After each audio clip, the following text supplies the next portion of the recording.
For one of America's fastest-growing game sensations, oh, this is going to be a bust. It is What If. That's right, we're going to play an exciting episode of What If here on Wretched Radio, the game where we create a scenario for some they would consider it to be fantastic, and then we ask them, what if it's true?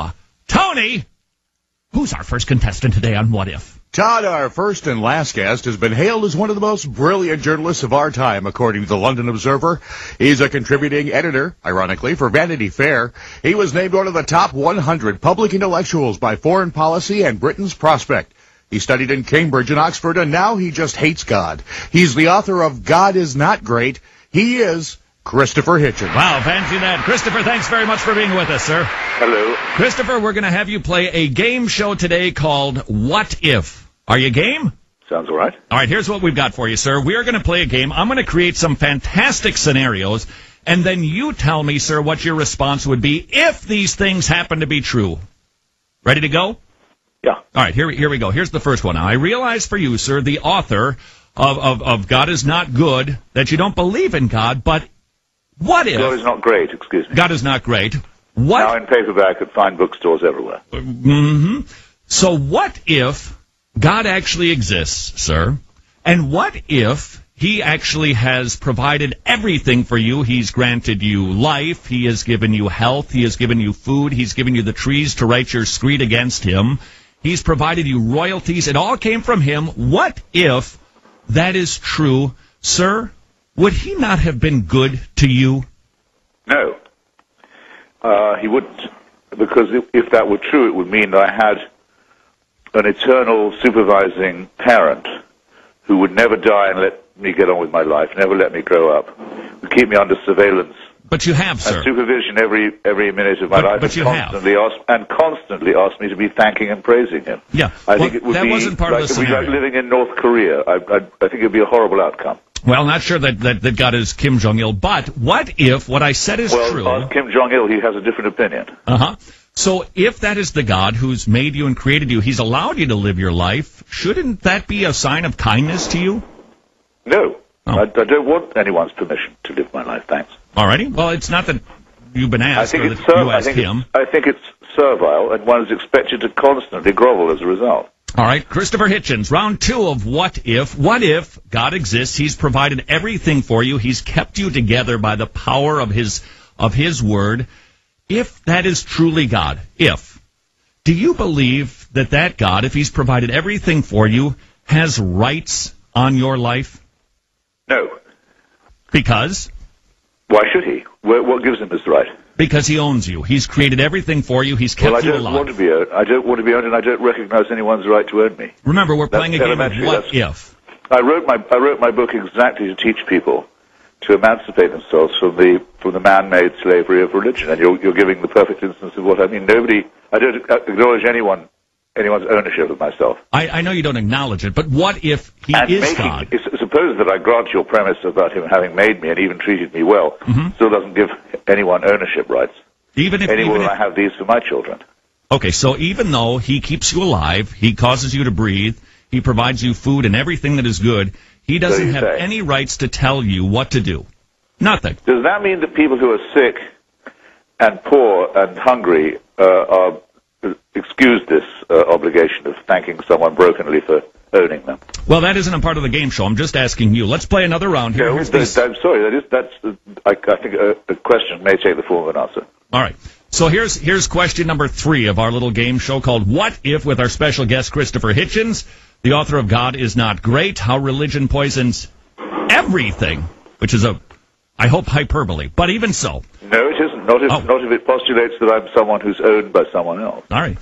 So that would ruin everything for me if it were true. Okay. So ownership is a bad thing? Of people, yes. Oh, okay. It's been widely considered. I mean, I know the Bible does call for slavery as it calls for genocide, but that doesn't make it right. Yeah, well, it doesn't, but we're playing what if it might be you, I don't know. You may take the Bible seriously for right now. Oh, I sure do. What if there's a judgment day, sir? Just what if? What if? I know a crazy scenario for you, but a day when God causes you to give an account for every thought, every word, every deed, how do you think you'd do on that day, sir? Well, I would ask by what right? That's not the question. How would you do? If someone stops me and says, I've got a few questions for you. I say, excuse me, I'm in a hurry. Who are you to be posing these questions? Well, what if he's God and he made you and he has the right? What if? The question, how would you the most ancient question is still quo warranto, by what right? Mm-hmm. This right can't just be assumed. All right. If it's true, remember, we're just playing a little fantasy game here. Yes, I understand. I'm telling you what my reaction would be. All right. So how would if for instance, if he ran you through the 10 Commandments, his standard of goodness and perfection, how do you think you'd measure up, sir? Well, on the initial burst, which are all about his jealousy and his envy and his self-esteem and how one has to respect that, nix on those. I don't care for those. Don't obey them and never have tried to. Don't think anyone should. Don't think anyone needs to. Same for the Sabbath. Same for the Sabbath. You haven't done well with that. Same for the Sabbath. I don't give a damn about the Sabbath. Yeah. Murder, theft, and perjury. I know. Thanks a lot. I know without being told that those are not kosher. Mm-hmm. Honor the father and the mother. Rather depends how they behave towards me. And there's no commandment about taking care of your children. There's no prohibition of child abuse any more than there's any prohibition of slavery or genocide in the Ten Commandments. So I don't care about those either particularly. Have you made any graven images? Coveting, I think, is a good thing because it leads to emulation and innovation. It's a spur to do better if you're jealous or envious of other people's property. However, so you've pretty much kept the Ten Commandments. I don't approve. Of course, it's wrong to take that property. It's not wrong to wish you had it yourself. And I don't, of course, approve of lumping in women with oxen and asses. All right. So specifically, sir, have you ever taken God's name in vain? I've never completely known. And this is only in the King James translation, which is the one I know best. Quite what that means. That you've used God's name in a low way. Instead of using a 4-letter filth word, you use the name of God to express disgust. No, not in that way. No, I don't believe I have. Really? GD, nothing like that has ever flown out of your mouth? Not as a filth expression. No, as a well, not instead of a filth expression. Dragging God's name through the mud, you've substituted his name with a swear word. Have you ever had God? Did you ever put God first in your life, sir? Has he ever been number one for Christopher Hitchens? He's been nowhere for me, as he is in point of fact. So the first, second, and third commandments you broke, and the Sabbath you admitted to that. I'm sure you were naughty as a child, correct? I don't admit it.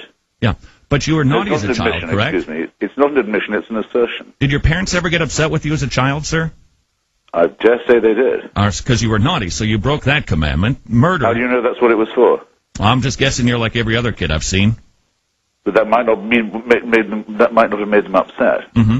Because it's rather pathetic to have children and then expect them not to be naughty, don't you think? Well, I think the expectation is that they should be. I don't know. Are you a father? Yes, sir, I am. Sir, have you ever committed murder? No. Have you ever been angry with somebody? Repeatedly and justifiably. No. Well, I should better say that I don't want to sound smug. Justifiably and unjustifiably, fairly and unfairly. Because the Bible says that's anger is very important. Yeah. Anger is an emotion without which the human species couldn't do. We're on to deadly sins now, aren't we? Not commandments. Well, I would suggest that righteous anger is good, but if you've been unrighteously angry, then you are committed murder in your heart, because God examines our thoughts and our intentions and our desires. You should have just asked me if I've committed murder in my heart. I've certainly done that. Okay, so you've broken the commandment of thou shalt not murder. What about lusting, sir? Jesus warned that if you lust in your mind. So you've broken the commandment of adultery, correct, sir?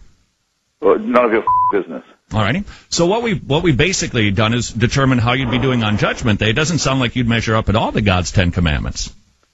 Who gives a Well, we're just playing a little game of what if. Yes, I'm playing it right along with you. All righty. So what would God do with you, I'm glad you think it's a game, by the way. What would you do? I rather agree with you. What would God do with you if he found you guilty of breaking his laws? Would he send you to heaven or hell? What if? Well, not heaven, I hope. So what would a just God do with somebody like you? An eternity of praise and groveling and thanksgiving would be my idea of hell.